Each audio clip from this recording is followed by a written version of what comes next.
There, I just muted my TV. Welcome, everybody. This is episode number 42 of the Below the Yellow Line podcast. I'm your host, Joseph Lanny Pavlon. Alongside, I have my colleagues Daniel Ford and Justin Hebert tonight, as we will get into some off-season discussions for NASCAR, as well as talking about the Chili Bowl Nationals, which took place from Tulsa, Oklahoma this past weekend. Congratulations, Kyle Larson. And we'll also talk about some Formula E and Monster Energy Supercross. And, of course, I'm sure most of you are here for the preview of the 24 hours of Daytona this weekend.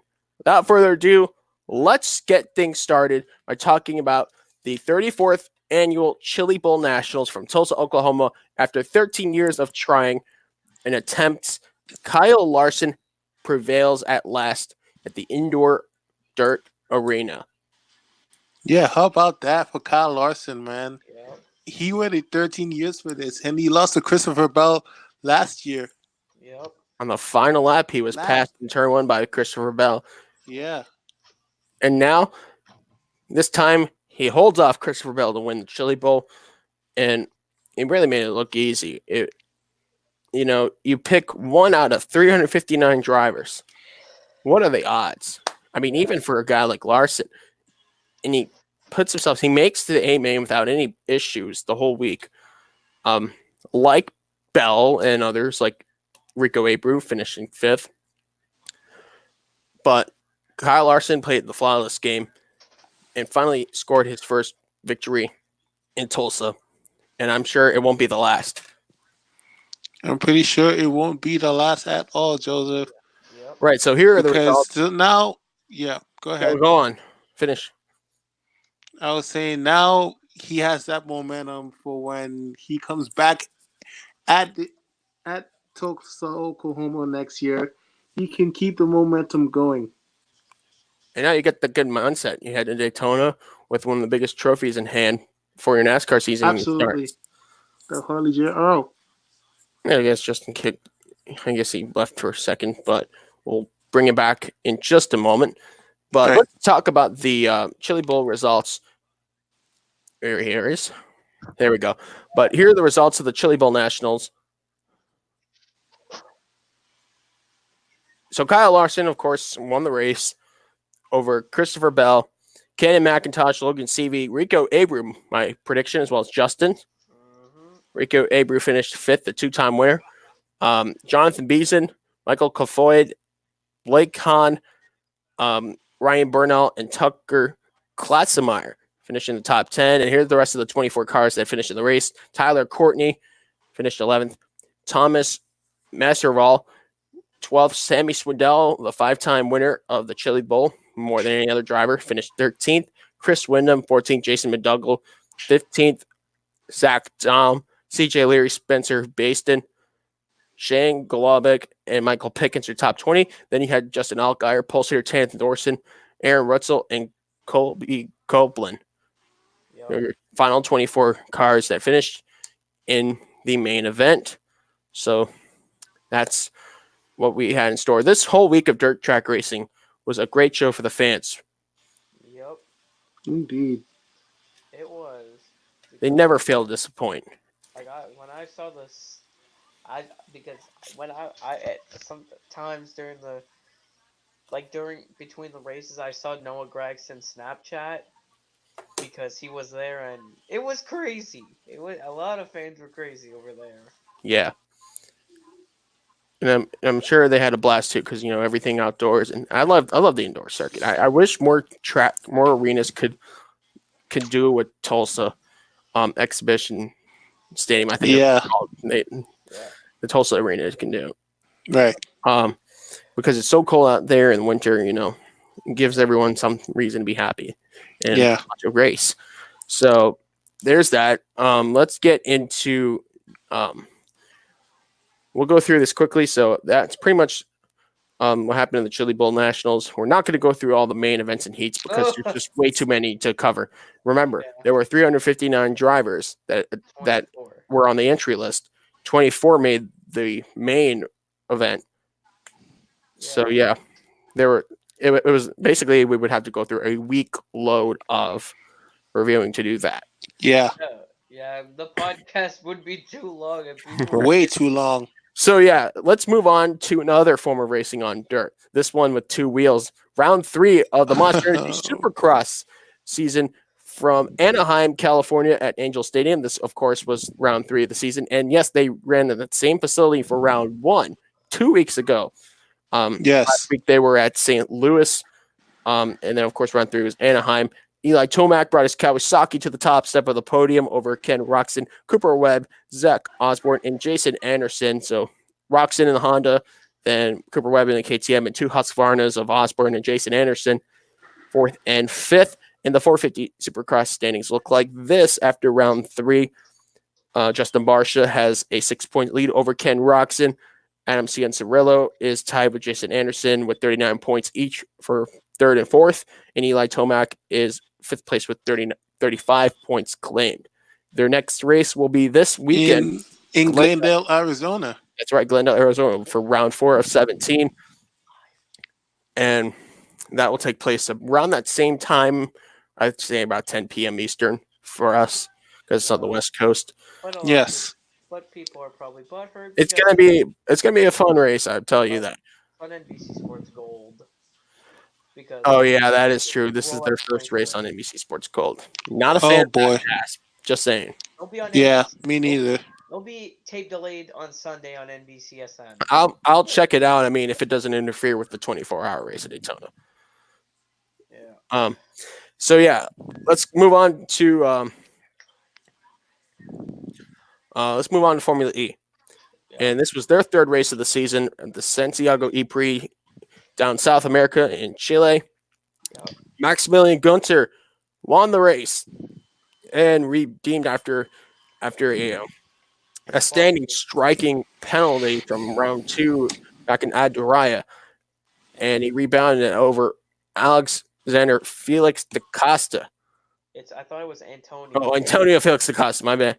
It's not Yeah. Mitch Evans finished 3rd. So they were podium. You had Gunter, Felix da Costa, and Evans. So Mitch Evans, not only did he finish 3rd, but he got 4 extra points. 3 points extra for winning the pole, and 1 point extra for getting the fastest lap in the race. So great points paying day for Mitch Evans. And Pascal Verline finished 4th. Nick DeVries 5th. Stoffel Van Dorn, the points leader, 6th. Lucas DeGrassi, James Collado, Felipe Massa, and Sam Bird 10th. And note that Sam Bird, he got the final points paying position, but also won his group stage in qualifying, thus meaning he gets an extra point for that. So the standings look like this, and the drivers top 5 in the championship. You have Stoffel Van Dorn with 38 points claimed over Alexander Sims with 35 points. Sam Bird is 3rd with 28 points. Max Gunter 4th with 25 points, and Lucas DeGrassi is 5th with 24 points claimed. And the Constructors' Championship looks like this. BMW I Andretti Motorsport has the lead with 60 points, so 4 points ahead of Mercedes-Benz EQ Formula E team, which they have 56 points claimed.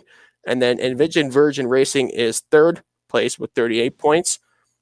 4th place is Audi Sport ABT Schaffer with 32 points. And 5th place is the Panasonic Jaguar Racing Team with 31 points.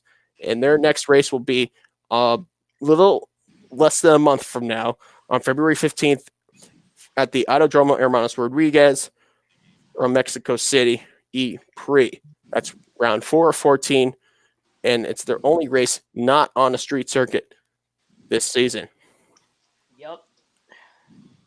Yeah. So that's basically the track where Formula One holds their Mexico Grand Prix.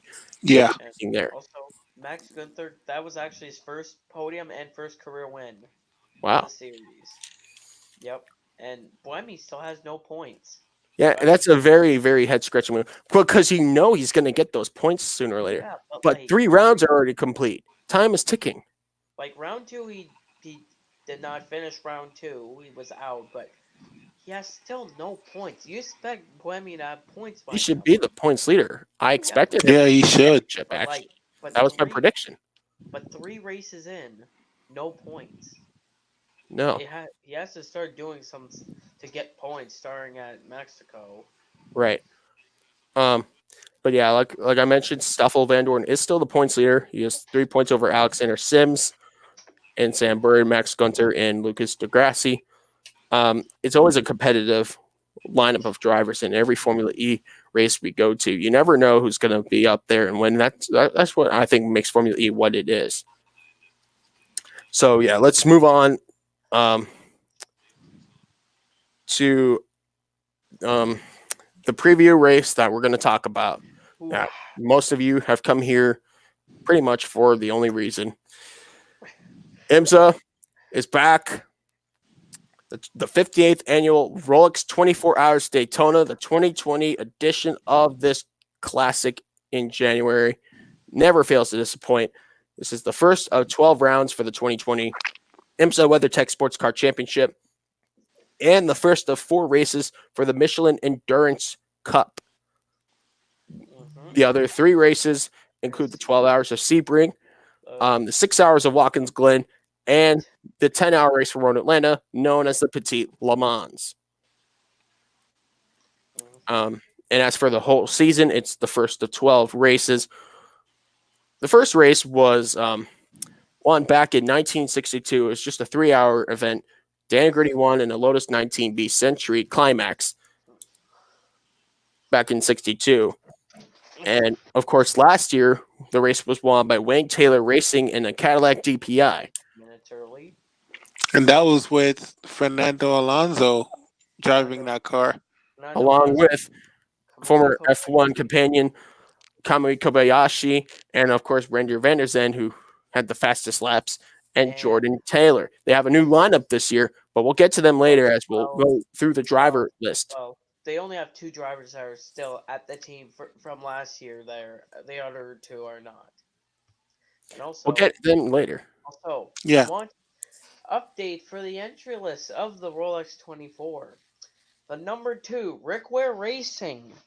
LMP2 entry, they withdrew due to Mark Kavame and Jonathan Hogard going to the Precision Motorsports number 47 Lambo. Yes, that's a GT3 team. So, we'll get more to that later. I'm confused by that move. We'll find out more. Like I said, this is breaking news, Justin. And and it's going to take a few days to get everything understood. Yeah. If not quicker. So here's some of the fun facts of the Rolex 24 Hours of Daytona. 2 drivers have the highest number of wins for a driver, 5, and it's split by these 2 individuals, Hurley Haywood and Scott Pruitt. And then these drivers have 4 wins each. Pedro Rodriguez, Bob Wallach, Peter Gregg, and Rolf Stonemelon. These drivers have 3 wins at Daytona in the 24-hour race. Brian Redman, Andy Walsh, Butch Leitzinger, Derek Bell, Juan Pablo Montoya, Mimo Rojas, Christian Fittipaldi, and Joel Barbosa. And here's a long list of drivers with 2 victories at the 24 Hours of Daytona. Ken Miles, Lloyd Ruby, AJ Foyt, Al Halbert, Al Unser Jr., Jan Lammers, John Paul Jr., Elliot Forbes Robinson, Marco Baldi, Dieter Thies, Wayne Taylor, Scott Dixon, Scott Sharp, Max Angelelli, and Jordan Taylor. So those are all the drivers with multiple victories for their individual numbers. And now here's the list for most constructor wins.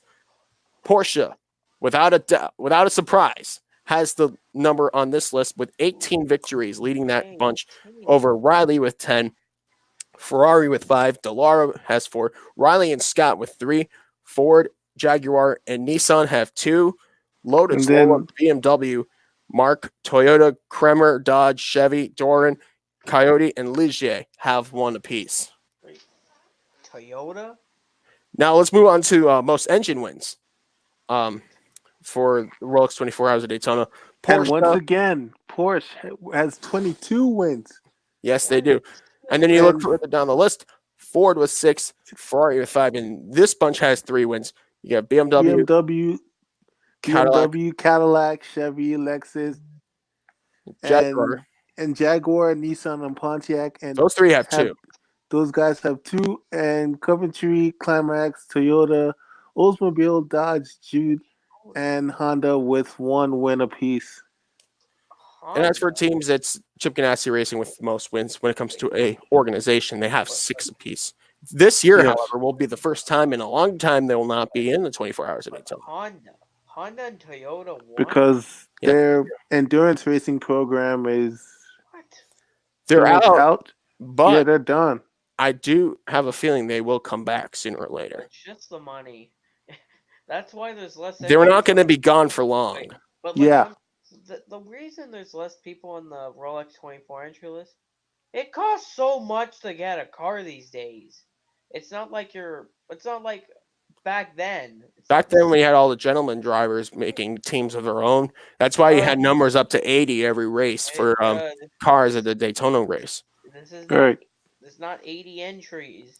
Because Usually, we have an average number between 50 to 60. like the numbers going literally Last year, from we had 47 yeah overall. this year 2 years 30. ago, I think we had over 50, Yeah, 2017 we had actually I know 2017 we had 55 entries in which is your 2017 average number. because it was the 55th anniversary. Oh, Oh so I'm sure for promotion reasons, they wanted to make sure the field had yeah, 55 I cars. remember that Yeah, race. Like So probably they would bribe some teams. Hey, come in the race. We'll pay you to join us. yeah, I remember that race and I remember James But this Hinchcliffe. year we're at 38 though. But like the money is a thing. We were at 39 until the two car. That's breaking news. The two Rickway Racing entry withdrew. That's breaking news. We'll get more throughout the week about And what of course, we always hope for a last minute changing of their minds. Say, hey, we got a sponsor. We're coming back. But but this is the sometimes drivers. sometimes teams have to make decisions they don't want to make. yeah. They need at least three drivers. They only have Well, I just mean, they could have two. but Cody Ware and James Davison. Cody Ware's raced at Daytona like in an endurance, but James Davison has not.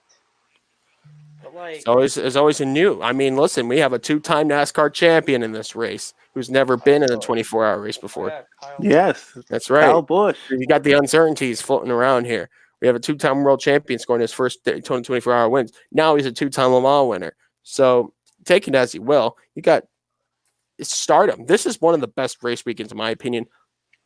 Personally, as a race Absolutely. fan, I love the Daytona 24 hours.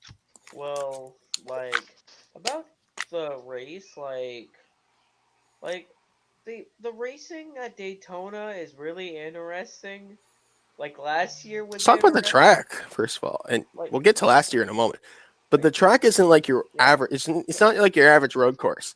Not like yeah. Spa, Le Mans. I mean, No, there's the Le bank, Mans is more like a track on its own. I shouldn't even compare it to Spa. but But like you have the banking is the thing.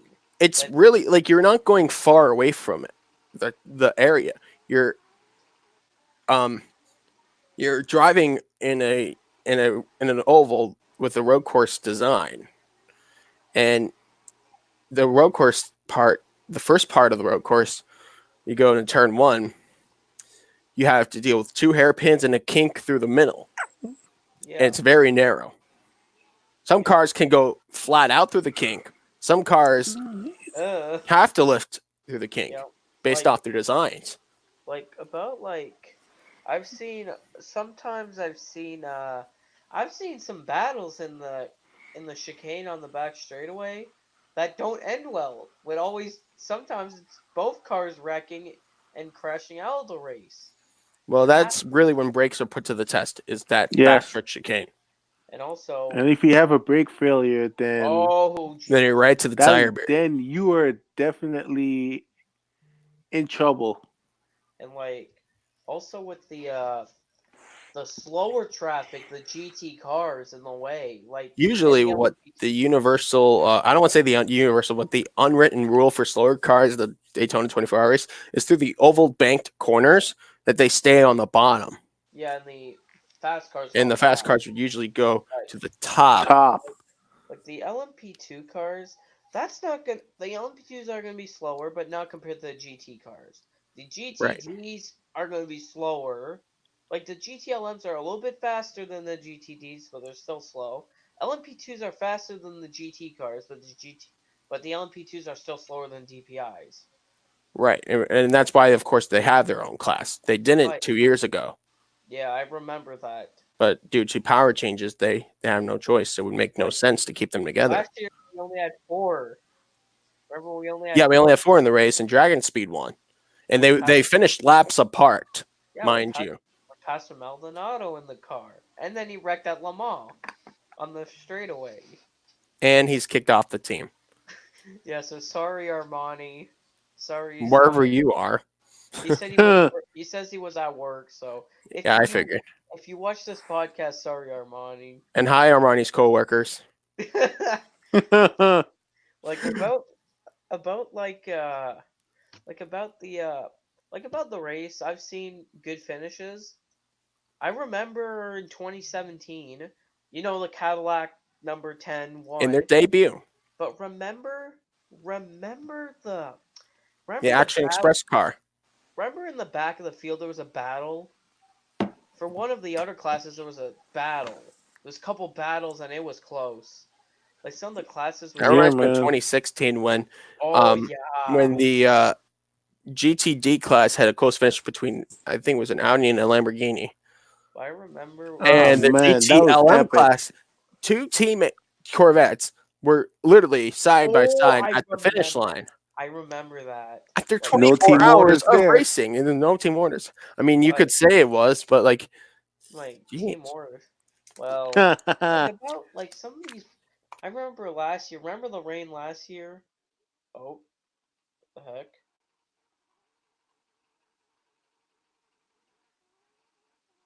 Okay, Joseph's camera's frozen. Hello. What the... Oh, no. Oh, come on. So about the battle, what the frig is going on? What the hell's going on? What the... Okay, this is worth it. What the... Guys, sorry for technical difficulties. Sorry guys for technical difficulties. Joseph's frozen, so I don't know what happened. Maybe Yeah, we apologize, ladies and gentlemen. probably internet issues. I don't know, but I was about to say about last year's race with the rain. Right. There was so much rain. I remember at one point when there was a Corvette that spun going to turn 1 and almost collected one of the Ganassi cars, which And on top of that, there was a restart, yep. and Oh, so many yeah. cars had wrecked. Yeah, what the I think it was Porsche like 8 cars that wrecked. Yeah, the Porsche number 9 got hit and they couldn't. They were basically like ARCA braking, trying not to hit each other, but they ended up hitting each other. Yeah, that was very unfortunate. Yeah, I didn't.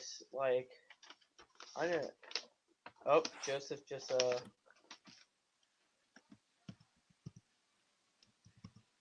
Oh, oh, what the? I wonder what's going on, Joseph.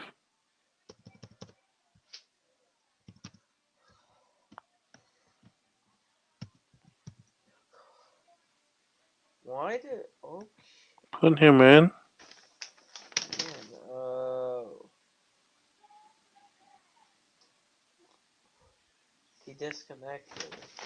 Wait, how do we put him? Okay. Oh, he disconnected. Wait, let me. Oh, come on. Where do I put my phone here for now? Once again, ladies and gentlemen, we are experiencing technical difficulties with Joseph. Um, but dang, man, I'm really looking forward to Kyle Busch being a part of the being a part of his first 24 hours of Daytona. That will be very interesting. And also another team I want to talk about is First Form Racing. Hey, Justin, you there? Oh boy, this is not good. Oh, we're coming in. Okay, sorry guys. First Form Racing. I want to talk to First Form Racing with Ryan Hardwick sorry, ladies and gentlemen. But they have switched manufacturers now. They went from Lamborghini. Now they have Porsche. No, first one. It is they have Porsche now, and they switched manufacturers this year. So this will be very interesting to see what they can do now. All right, welcome Whoa, Well, back. here they are. We do apologize of technical difficulties, but jeez. I guess I just got thrown off for some reason. But I'm back. My computer's just being weird. It did I the same thing to me, but it's okay. no. I somehow my computer's just randomly opening random files I didn't even open. Oh, let me try. 3 minutes of awkwardness. I know. Sorry about that. It happened. Yeah, I was But we talking to were talking about the Rolex 24 Hours of Daytona. yeah, I Yeah. was talking to them about a certain team that I was looking out for, and that Yeah, was Paul Miller First Form Racing. They switched from Lamborghini to Ford. No, not Ford. Um, to a Porsche this yeah, year. and Now they're I'm running looking the through It's in the GT3 class now. I'm looking through the GT3 class or GTD. I think they should just rename it at this point. But Fast Motorsports was a really good team for the shorter races. Which is a team from Canada, guys like Zach Rabuchon, Patrick Pile, very skilled driver, Dennis Olsen, Lars Kern. I think they'll be a force to reckon with, but I don't know on the longer races. That's a great question if they can do it. But we'll But see. I Because do like the GRT Grasser Racing team, though. If you look at their win from last year, and now that they have 3 cars, by the way, GRT has 3 cars: the Grasser team, the Gear team, and Magnus Racing team, which they yep. acquired through the offseason. The number 11 has Albert Costa, Richard Heistand, Frank Pereira, Steigen Stockhorse, or Socho Thorst. That's 11. And then number 19, you have Tatiana Calderon, Rahel Frey, Catherine Legg, and Christian Nielsen. Another great lineup. In the 44 car, the drivers that won from last year: Andy Lally, veteran skilled driver Marco Mappelli, John Potter, and Spencer Pumpelli. Those are great drivers right there on the Lamborghini squad. So, what do you think? They're going to be the better This is a good. Lamborghinis. I don't know about Paul Miller Racing, though. No, it's correct me there, guys. I just looked it up. It is actually Wright Motorsports to partner up with First Form. So I'm not too sure about Paul Miller either I don't even know about. because their sponsor First Form because But I mean, they do have some decent drivers like Brian Sellers, Madison and Snow, and and Calderaro. Brian Hardwick is another driver too. But the thing about it, we don't know if it's gonna be Lamborghini. There's other manufacturers. No, Yeah, I'm saying Oh. that Ryan Hardwick is driving the Porsche now. He was driving for Paul Miller Racing, which has the Lamborghinis, but he's driving for Porsche now and for Wright Motorsports.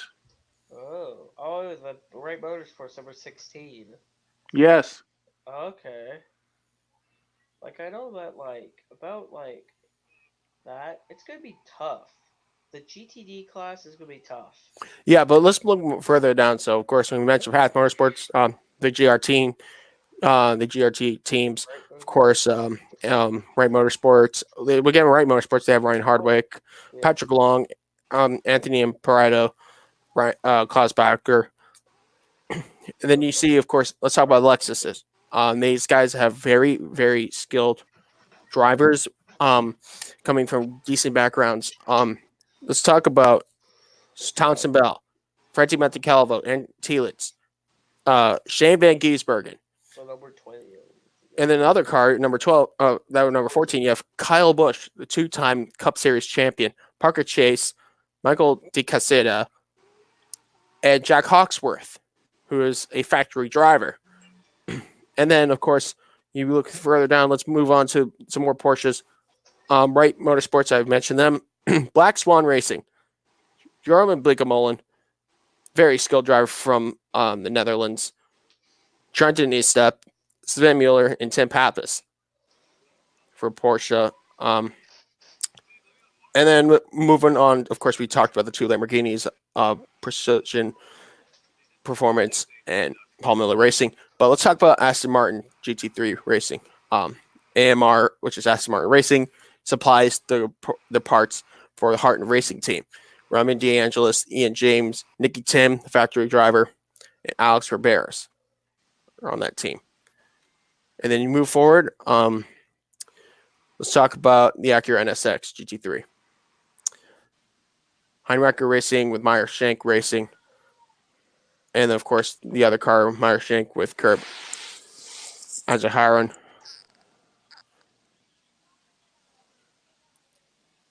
If I pronounced that right.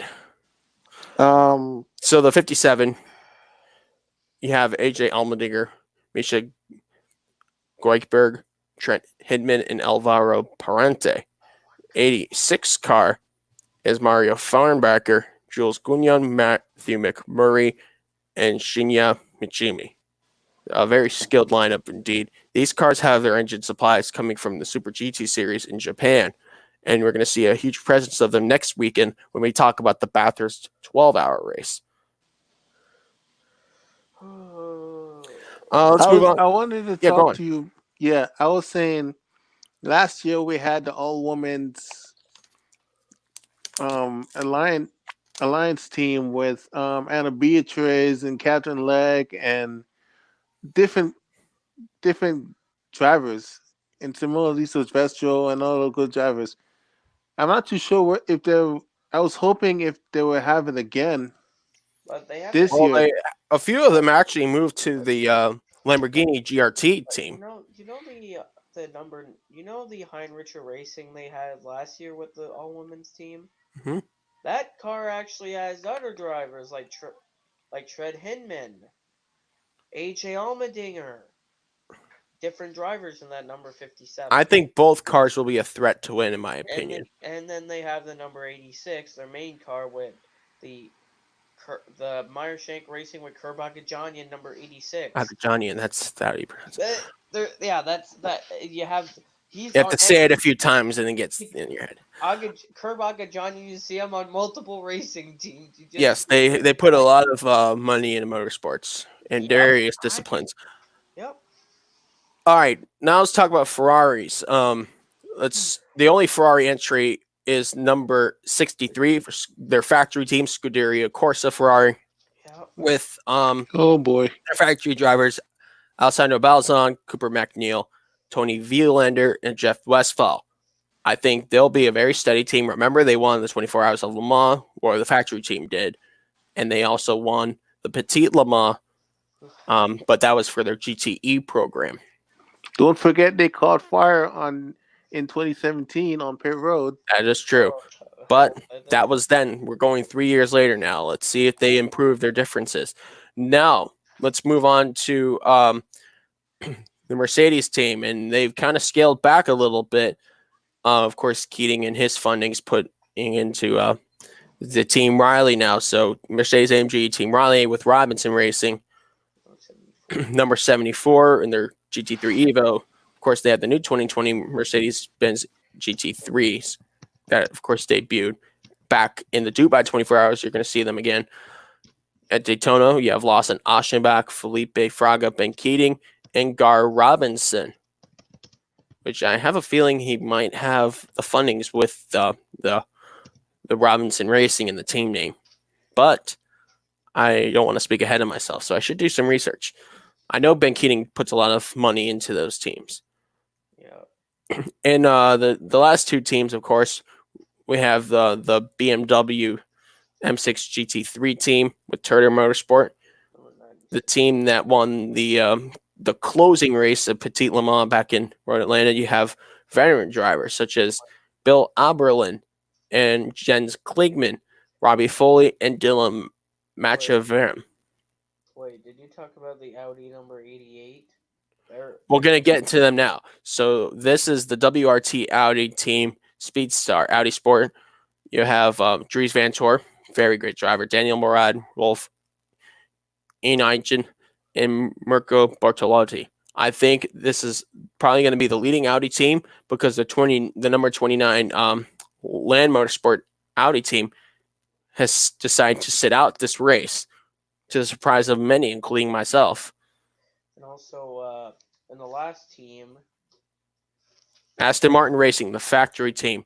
I think they have actually two cars. They have also another. Well, yeah, we talked about the other one. The Heart of Racing. Yeah, Heart of Racing team, but this is the main Aston Martin Racing team, number 98. 98. You have Pal Dall'Anna, Ross Gunn, Pedro Lamy, Matthias Lauda.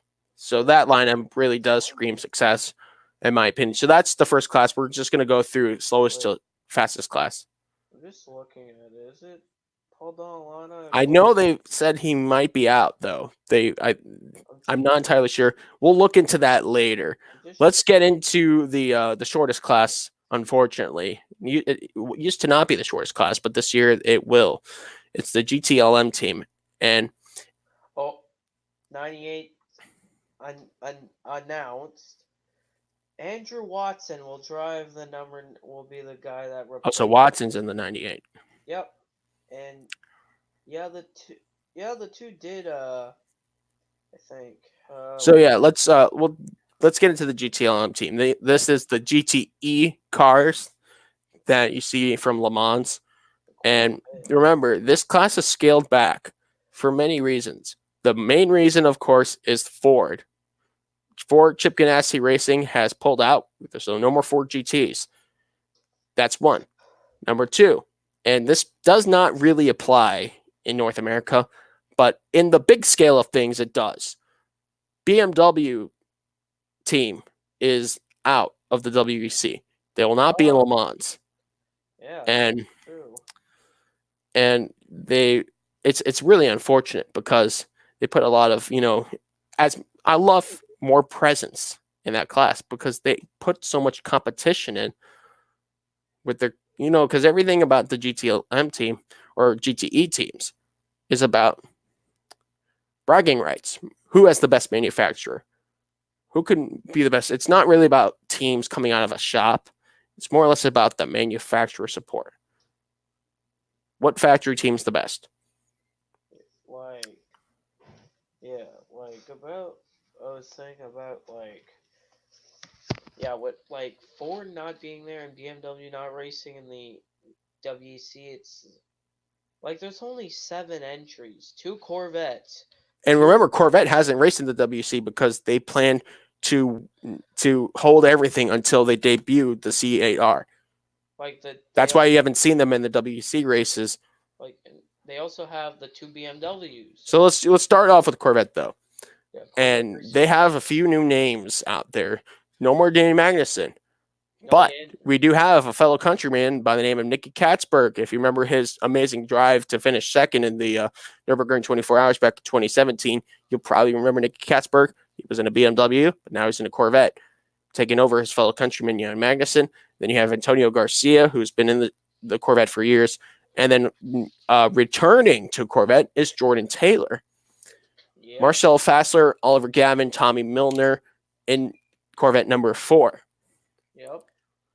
So BMW looks like this. And remember, BMW won last year. You have number 24, which has John Edwards, Augusto Farfus, Jesse Krohn, and Chaz Mostert. Chaz Mostert, of course, if you remember him, he won the 2014 Bathurst 1000. Excuse me. And number 25. If I'm not mistaken, the 25 won last year. Yep. Connor DeFilippe is back. Philip Enge, Carlton Herta, and Bruno Spengler. So the lineup hasn't really changed much. That's number 25. And if you remember last year, they number 24, you had Alex Zanardi returning back, and that was a great story. Seeing him drive with hand controls, keeping up with the pack was great. Yeah. But this year, we do have the return of Jesse Krohn. Yep, and the number 24. And I remember John Edwards bringing out one of the first cautions in 2017 in his BMW. Which was then the M6 GTE. Yep. All right, now let's move on to the lone Ferrari in the class. Number 62. 62. Remember, these guys won the 24 Hours of Le Mans last year. James Collado, Alexander Pierguidi, David Rigon, and Daniel Serra, and Rizzi Competizione, number 62 Ferrari. Yeah. And then Porsche, this is their classic Porsche GT team with the 911 RSR 19 GTE. Matt Campbell, Frederick Makovicki, Nick Taney on car number 911, car number 912. You have Earl Bamber, Matthew Gemini, and Lawrence Vantour. So you got both Vantour brothers in this race. And of course, Dries in the Audi, Lawrence in the Porsche. This is a competitive team.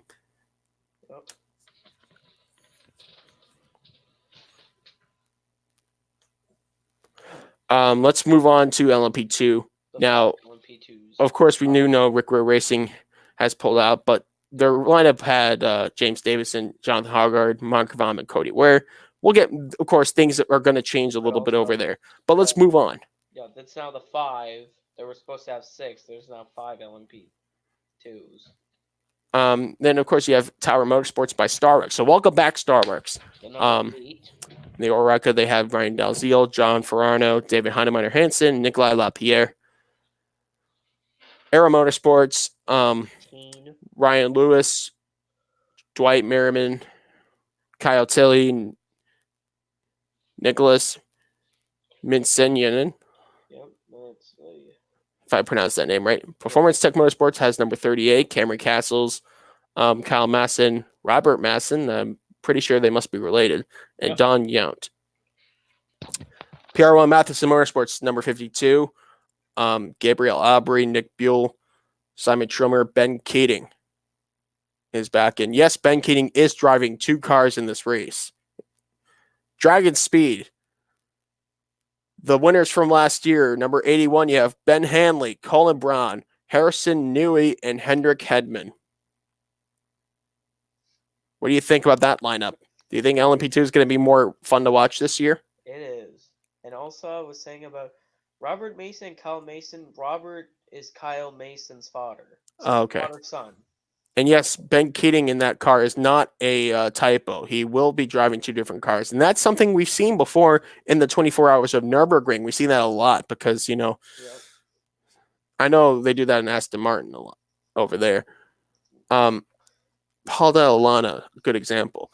Now let's talk about the main class that will be in the overall leading spots. DPI, Daytona Prototype International, has these entries. We'll go by them in order. JDC Mustang Sampley Racing. So JDC Miller Motorsports acquired the Action Express number 5. You're going to have Joel Barbosa, Sebastian Bourdais, and Loic Duval. Yep. That lineup has nothing but experienced drivers. You have 24 Hours of Le Mans champions. You have IndyCar champions. You got Daytona 24-hour champions in there. Daytona 500. No, I spoke ahead of myself. No, Sebastian Bourdais not running the 500. No, but I would like to see them. I mean, maybe in the near future. Yep. JDC Miller's Motorsports, of course, has their other car in their number 85, and this one has 4 entries. Matthias Lace, Chris Miller, Juan Pedral. Yeah, not Montu. Yeah. Juan Piedralita. Okay. So you gotta say it a few times to really get it. Yeah. Tristan Vautier is the 4th and final driver on the list. So the other car has 3 drivers. Well, the 85 has 4. And then, of course, Acura Team Penske, which will have probably the when it comes to the full 12 race season, will have the biggest threat on winning the championship for sure. Dan Cameron, Pablo Montoya, Simon Pagenaud, number 6. What can I say about those 3 drivers? They are one of the best, especially Montoya, one of the best drivers currently to have stepped foot in a car. And the other lineup is number 7, Elio Castroneves, Ricky Taylor, and new to the team, Alexander Rossi. So that's going to be fun to watch. Who's going to be the better Penske driver? I mean, it's almost like they're in one car. They're all so good. Yeah, like both of their cars are good. That's the thing. They have not won yet since returning in 2018. They have a great chance, though. The 6 has won. The 6 won at Mid-Ohio. Well, I'm talking about winning the 24-hour race. Yeah, 24 Daytona. The last three And winners we're in last year's winner. This is Wayne Taylor Racing Cadillac DPI number 10 VR number 10. These drivers include Kamui Kobayashi, Rainer van der Zandt, are who were the in the only car three. last year. But we add Scott Dixon running the endurance races this year, and Ryan Briscoe Ryan Briscoe from Australia, Dixon from Ryan, New Zealand. Ryan Briscoe was the lead driver, like the lead And they were driver. teammates from Ganassi, Yeah, both Briscoe and Dixon. yeah, they were both in the '67 car, but they closed. So Ryan Briscoe is the now because Jordan Taylor left after 2019. They need a driver, so they put Ryan Briscoe being teammates with Ranger Vander's hand. They're basically running every race. They'll be running for the championship. And then we got the 31. Yes, the 31 is Whalen this car was close last year. Whelen Engineering Racing for Cadillac. This 31. Felix Albuquerque, Mike Conway, and two Brazilian countrymen, Felipe Nazar and Pipo Durrani. This is a very good lineup right there. Mike Conway, what can I say about him? Pipo Durrani, Felipe Nazar, Yeah. they're expected to be out contending for this win. Oh, jeez. And last but not least, Mazda and Mazda Team Yost. What can I say about them? They were fast last year. They broke the track record, Yep. but they couldn't last the 24-hour race. You know, like Oliver Jarvis in that 77 car, he won the pole, new lap record, but then remember the 55 had issues first, and then the 77 blew up. The 55 actually came back on the race, came Yeah. back out after some. They did about like 15 minutes in the garage and only lost like about 4 or 5 laps. But the 77, they were the faster, not Mercedes, Mazda. and then he blew up going. You know where the The backstretch chicane. Yup, he blew up there. Right before it, he had issues, and that really sucked. Personally, they cleaned their act together. If you saw what happened in Watkins Glen, oh yeah, they won. It was the first time that Mazda won in the modern era in a prototype car. First time since way back in the 787B era. Yeah, we're talking about the 90s, early 90s. Yeah. And guess what? They backed it up. They're much more credible, I think, behind the hood of the engine, the mid-engine. They got what it takes now. Yeah. Now they need to execute. Yeah, like they have to execute more. And here's a fun fact: Chip Ganassi Racing will not be in the 24 Hours of Daytona for the first time since 2003. Ooh. So it's been a good 17 years. Yeah, their presence is almost engraved. It feels weird. It's really interesting. Usually, we see Ganassi, we see a lot of talk about Chip Ganassi Racing, but they're not there. I have a feeling they'll be back in a few years. It's just the money issues. It costs so much to be an IMSA these days. It's not like you pay $1. It's not like trying to buy those. It's not like the Champ Car Endurance Series. It's not that. No. These cars are more technical than that. So let's go ahead and talk about now that we talked about the 24 Hours of Daytona, we're probably going to get into more of this in the next episode. But I'd like to talk about the season as a whole.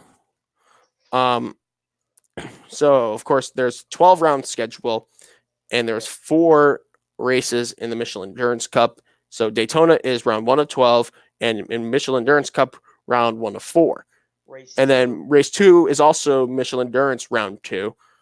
The 12 Hours of Sebring, that's around late March. And then of course you look further down, then the shorter races begin. You have the Audi Grand Prix of Long Beach, which is of course a support race to the IndyCar. No, yeah, it is. Yeah, it is. I don't know why I said it wasn't.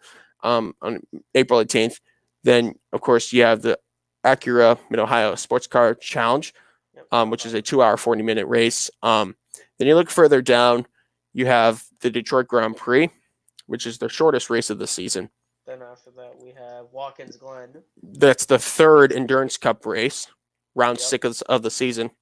And then after that we go to Canadian Tire. Yes, you have a 2 hour 40-minute race there. Then we go to Lime Rock Park. What? Lime And Road Rock? America has a 2 hour 40-minute race. Personally, I wish it could go back to a longer event like it used to be back in the ALMS days. After after Road America, we go to VIR. VIR in Alton, Virginia, 2 hour 40-minute race with just the GT cars. Oh yeah, I remember that. And then after we got Laguna Seca, it's Laguna a 2 hour Seca. 40-minute race. And then the final endurance race, the 10-hour race, the Moto. And the final race of the season as a whole. Yep, at the Road Atlanta, October 10th for Motul Petit Le Mans. I almost said Road America. Yes, we go to Road Atlanta and Road America is always a tongue twister for many race Road fans. America is 4 You're miles. not the only one. Like if you see Road Atlanta, it's shorter. It's like the shortest is shorter than Road America. Road America is 4 miles long. So. Now I'd like to get into something. I know we're not going to talk too much about it this year when all the other racing series come around, but the minor league to the WeatherTech Sports Car Challenge is the Michelin Pilot Challenge, which of course is which is like a minor league. You have GT4s, you have touring cars. Yeah. It's a nice little mixture, I'd say. And they have a 10 race calendar. So we'll go through the 10 races before we talk about the entry list to the 4 hours of Daytona, which is going to be the Friday of the race weekend. So, of course, you have the BMW Endurance Challenge, which is a 4-hour race at Daytona. And then Sebring for a 2-hour event. Then you have the 2 hours of Mid-Ohio, the 4 hours of Watkins Glen, the 2 hours of Mosport, a Canadian Tire, 2 hours of Lime Rock Park, 2 hours of Road America, and then you have Virginia VIR, Laguna Seca, and Road Atlanta are all 2-hour races. The only non-2-hour races are 4-hour events at Daytona and Watkins Glen. Yep. So yeah, Grand Sport cars. I'm just gonna go through the manufacturers. But there's too many. There's 31 Grand I'm not gonna go through all the drivers. I'm just gonna go through the I wonder if you could. No, you can't. So yeah, you have Aston Martin Racing with automatic racing AMR. McLaren has a big presence here. They have M1 Racing, and then Winnebago Racing, HDP Motorsport has Mercedes AMG GT4. Looking down further, you have. Oops, you're on mute. You're on mute. You're on mute, Joseph. Oopsie doopsies.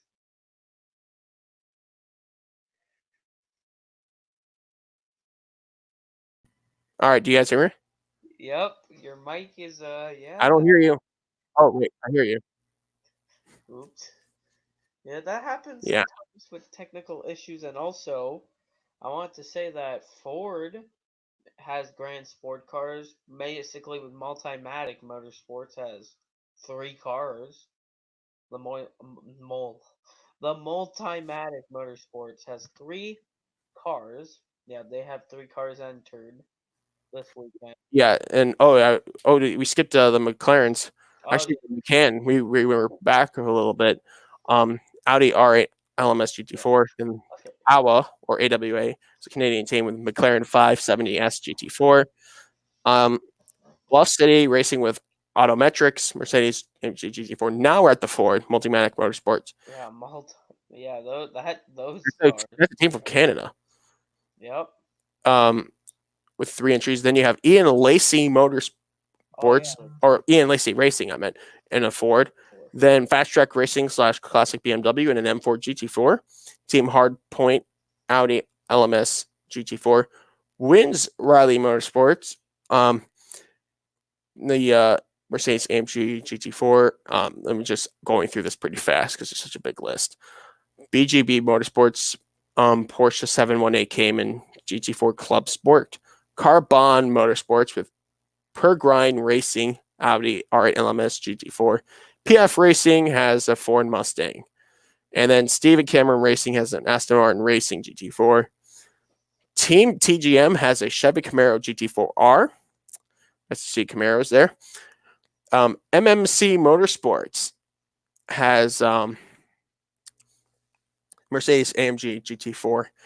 Murillo Racing has an AMG GT4 as well. Then you go down to a team that has two different cars in one brand. Core Motorsports, Ford Mustang GT4, and an Aston Martin Vantage AMR GT4. Rebel Rock Racing has a Chevy Camaro GT4R, while Bimmer World Racing, I like that name, it's a nickname for BMW M4 GT4, as well as Turner Motorsports and Ave Motorsport, team owned by Tony Ave, has an Audi R8 LMS GT4. And last but not least is the lone Toyota Supra in this mixed, owned by Ambassador Sullivan. And then touring cars look like this, or TCRs. You have KMW Motorsports with TMR Engineering, Alfa Romeo Giulietta Veloce TCR. And then, of course, you have Team Premont, which is owned by Bathurst champion Alexandre Premont in the Audi RS3 LMS TCR. Brian Herta Motorsport with Kurt Agajahanin. Did I say that right? Yeah. They're in a Hyundai Velostar and TCR. And moving on, you have Fast MD by Syndicate Racing in Audi RS3 LMS GTR. La Honda or LA Honda World Racing. And they're in a Civic Type R TCR FK8. 47 Motorsports in a Hyundai Velostar and TCR. JDC Miller Motorsports with an Audi RS3 LMS TCR, as well as these two have also Audi entries in the same car. Road Shagger Racing and Tooth, TWO in all capitals, TH. Not tooth. Autosport. Tooth. It's not like a tooth in your mouth. Like second, but with a TH after the two. That doesn't make it. It's not like a tooth in your mouth. It's no. Not that. Adam Speedworks in the Honda Type R TCR FK8, as well as the last but not least entry number 89 is Hart or HART, if that's how you say it, in the Honda Civic Type R TCR FK8. So that's what it looks like. It's a very big entry list for a 4-hour race. Let's make our predictions, Justin. So let's go back to Daytona for the Rolex 24. Who's going to win that race? Oof. Let's go from class to class here. Okay, for me, GT. Let's start with GTD and go from slowest to biggest. My GTD prediction. My GTD pick. This team had the all-women's team last year, but this year they have different drivers. My pick is the number 57 Heinricher Racing with Meyershank Racing number 57. Acura. Okay, I'm trying to. You say NSX, I say Toyota. Lexus. Number 14, Ambassador Sullivan. Lexus RCF GT3. Call me crazy. I think this squad with Kyle Busch is going to meet the headlines on Monday. He's going to accomplish something big. He's going to win the race. I'm not on the bandwagon. I'm just feeling it right. So that's my pick. Although I do have hopes on the 12 car, though, so don't count them out either. All right, let's talk about the GTLM team. Okay. Which GTE will be the crown of the manufacturers? Okay, got my pick. This team is based. It is a North American manufacturer, and Ford, it's not there, so it's not Ford, obviously, because they're not there anymore. They drive the Yellow Machines. I know where you're going. They have their new Corvette. The number 3 Corvette Racing Chevrolet will get the victory in their new C8. The new C8R. I'm going to go with Porsche GT team number 911, Matt Campbell, Frederick Makovicki, and Nick Tandy. what more can I say? That team is very stable. So I'm going to go with number 911 Porsche GT team with Campbell, McAvicky, and Nick Taney. They're just a very good chemistry bunch right there. All right, now it's the prototypes. Start off with LMP2. Who's going to win that class? I think, though we saw Dragon Speed win last year, I believe it's going to be Tower Motorsports by Starworks. You have Ryan Dalziel, John Ferrano, David Heinemann Hansen, Nikolai Lapierre. Those are really experienced drivers. I'm counting on them to win this thing. Okay. My pick of the GT not GT the LMP2s. This team, they ran the full. They were one of the two cars that ran the full season. They have experience. My pick is the PR1 Matheson Motorsports car because their driver lineup. You have Ben Keating, Simon Trummer, Nick Bull, and Gabriel Aubry. That's an experienced lineup in that number 52 Absolutely. car. So, yeah, my pick is the number 52. All right, and now on to the DPI class, Daytona Prototype International. Ooh. This is a pick. This is tough because you have a lot of things to look at. And but remember, this team, okay, my prediction, what can I say about this squad? They have I don't even know. I think I'm this close to changing my predictions here, but I believe that's going to be the number 5 JDC Mustang Sampling Racing Cadillac with Joao Barbosa, Sebastian Bourdais, Luke Duval. They have way too much good experience in their hands. In one car, they're going to share a car together. They got what it takes to win this thing. Okay. We'll see. My pick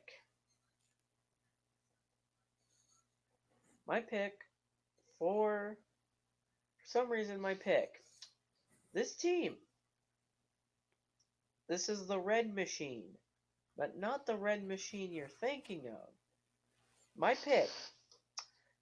This car broke the track record last year in qualifying. My pick is the number 77 Mazda, driven by Oliver Jarvis, Tristan Nunez, and Oliver Pla are going to get the win in the number 77 Mazda.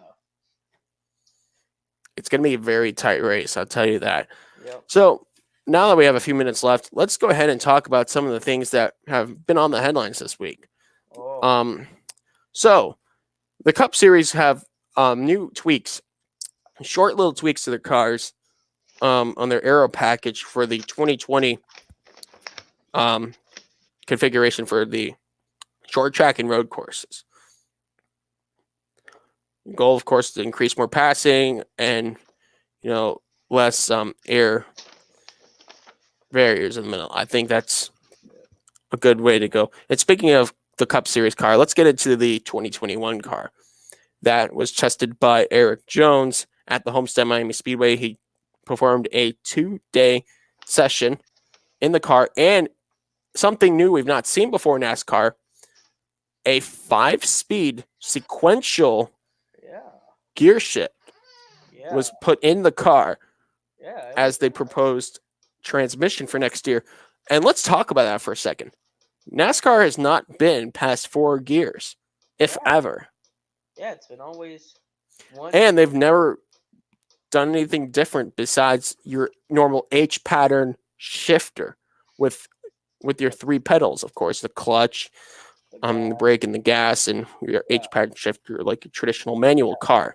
Yeah, you don't see paddle shifters. They could be paddle shifters if they wanted to change them on sequential, but for the test Eric Jones had, he used a sequential lever, which was at one point used in IndyCar before they went to paddle, and the IRL used to have that. What I'm going to say was that the sequential shifter is most similar to what you see in the supercars. Oh, yeah, that. I know. Where they pull a lever Just Yeah. shift gears, pull back to shift up, pull ahead, to shift Yeah, down. yeah, yeah. No Yeah, need for clutch. yeah, that.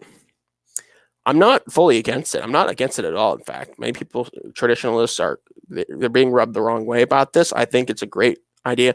Also, I've said it for years. The car should go beyond 4 gears, even though in oval racing there's no point in the fifth or sixth gear.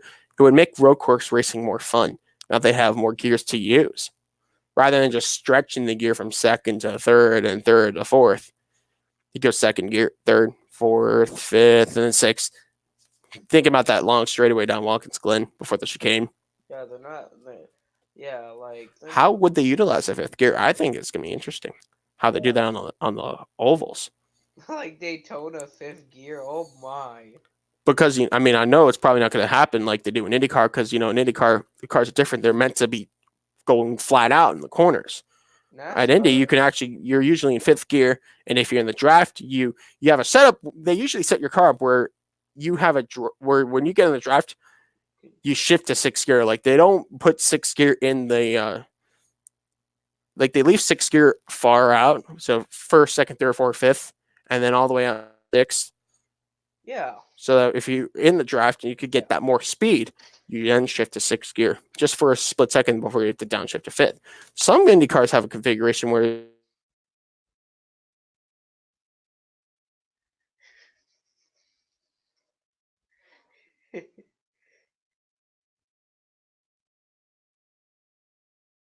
it's making my life very miserable. About like I gotta get a new mic. you're That's saying it. about you're saying about the IndyCar. Like yeah, sixth gear is more farther away. Like with the shifting, like compared to first through fifth. Like you're oof, waiting a long time to get the sixth gear. Like I Hold on. remember. There we go. I remember about you were saying about you were saying about the remember you were saying about any cars you could go flat out. NASCAR stock cars wouldn't. People say take off the restrictor plates and put the normal horsepower they had. That would be But way too Ru- dangerous. Excuse me. Rusty Wallace did a test at Michigan. He No, not almost Michigan. It was Talladega. Talladega almost going 240 at Talladega. Um, yeah, Rusty Wallace going 240 at Talladega. No restrictor plates. Which 240 miles per hour. People say, "Oh, that's slow." No, 240 miles per hour is not slow. That's All right. I go swear I hate this mic. like 240 miles per hour, like at Talladega Now is you see why. I mean, you like couldn't really holy do much over 215. But yeah. Oh my god! all Wow. right, can you hear me through my computer? Yeah, your mic hates you. I will just have to speak through the computer. Yep, your mic just wants to hate. Your mic just does My not mic want. really doesn't want my life to be easy today. Oh. I'm gonna try it now. Yeah.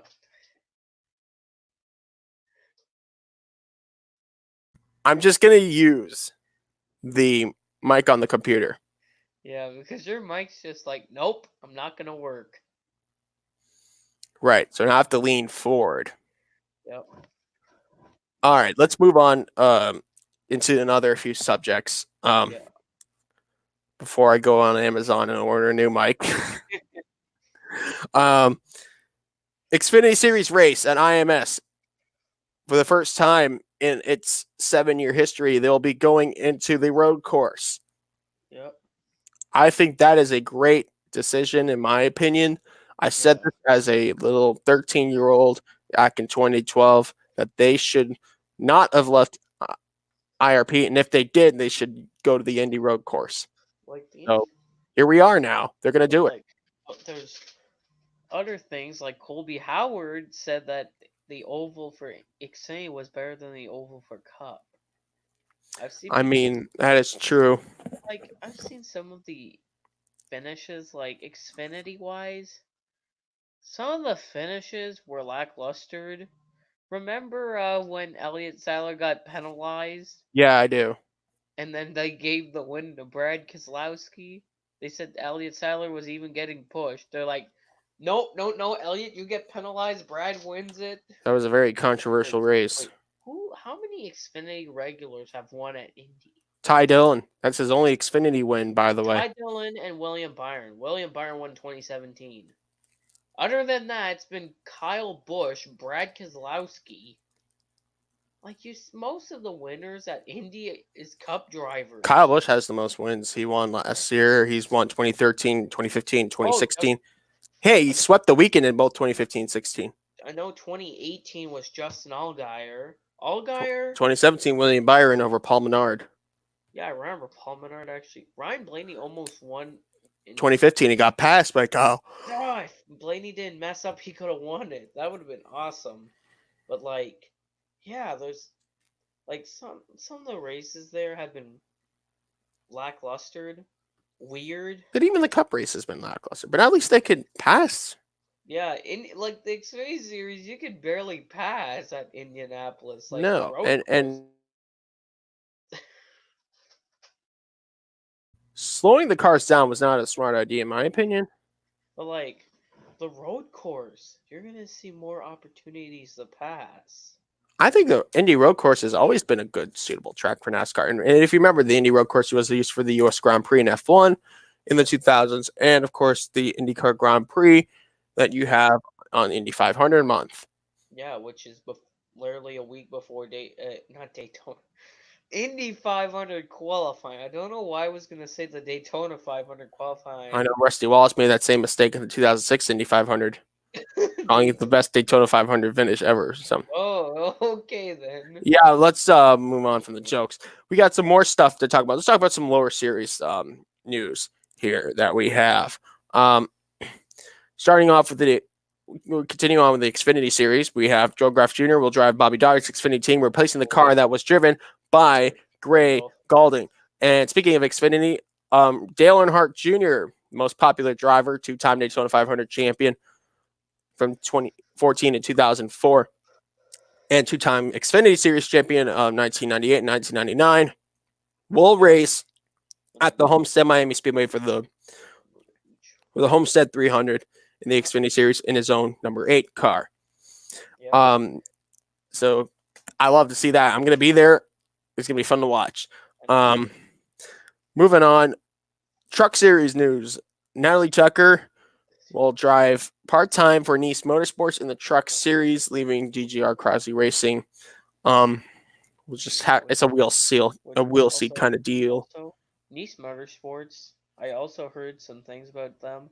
They needed some other sponsorship on the 44. You know the team isn't a cash cow. Let's just be honest. Like the 45 had full-time sponsorship, but the 44, some races they had no sponsors. That's the problem. They need sponsorship. They only have Ross Chastain, Carson Hocevar, were the two other drivers. They need some. And they're working with Ty Majeski this year. Yeah, in a full-time effort. Which I do like Majeski. He's a great short track driver. We've seen him run races, and we've seen him almost won the Snowball Derby in 2019, which he was oh so close. He got turned, and then the winner got disqualified, and then gave the win to Travis Braden. Let's move on to the next few news that we have here. Let's go on the health side of things. Thomas Randall was unfortunately diagnosed with testicular cancer.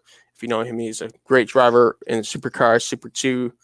Very skilled driver over there. He finished third in the Sandown 500, I believe, or was it Gold Coast? It was one of the other in the Enduro races. He really did good. Yeah, very skilled driver. He's diagnosed with testicular cancer, in treatment right now in the hospitals. We just hope for the best. We don't want to see anyone in that position, and hopefully he'll come out okay. You're on mute again.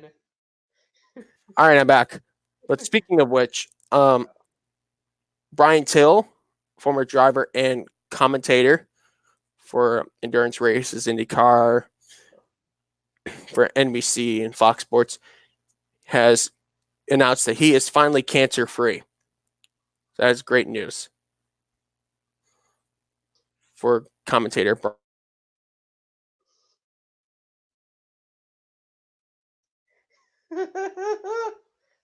Yeah, I'm about done with this mic. your mic is really like, no, you're not gonna be on the The podcast. cord must be just completely bad. Moving on, let's talk about more Xfinity Series. The Bassett brothers will team up to drive for DGM Racing in Xfinity Series, the team based out of Quebec, owned by Mario Goslin. Yep. Moving on, let's see. Daniel Suarez has announced he will drive for Gaunt Brothers Racing this year in the Daytona 500, car number 96 Toyota. So look out for that. Parker Kligerman is out.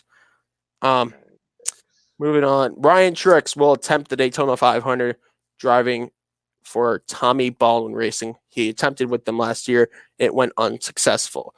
Let's see. Anything else we got here? I think we're all good now. Like, I'm also looking at, like, there's so many things, like, other than that, also Rick Ware's number announced. Rick Ware will have Joey Gase driving the number 51, and the number 52 will be JJ Yaley, with the 36 will be running one race with Reagan, but it's going to be a full-time car, but it's going to be 53 the other races. The 36 is also going to be having some help by Front Row Motorsports. The 54 part-time car for Rick Ware will run the 500, so 4 Rick Ware cars. I think that 54 is going to be James Davison. I don't know. It says James Davison driving Jonathan. Jonathan Bird's racing, even though the car will be fielded by Rick Ware or something, something like that. There's, like I said, we still got a little less than a month from then. Yeah, the Daytona 500 is February 16th, and the track activity starts with the Clash and Daytona 500 practice on Saturday, February 8th, the same day as the ARC race. That's when things get going. So we're about 2.5 weeks from then. So yeah, enjoy the 24-hour race. I'm going to be up all night with you, Justin. I know me, you, and all the guys on Skype, we always have a blast in the Rolex 24. Hopefully Canadian viewers get to watch it because Discovery Velocity's free preview hasn't started yet. I don't know when it'll I hope start. it's on because, hey, I mean, at least we have this lovely thing called Twitch and Reddit. Just don't read the chats if you want. Yeah, the chat was a little too explicit, I'll tell you that. But the coverage was great. So I'll give them that. It's just the people in the chat. Yeah, I mean, we can't control the world. But it's going to be great. I can't wait for the Rolex 24 at Daytona. Check out the races on NBC Sports, like NBCSN, NBC, and NBC. Use the app. Use the track pass. I got to go buy it myself.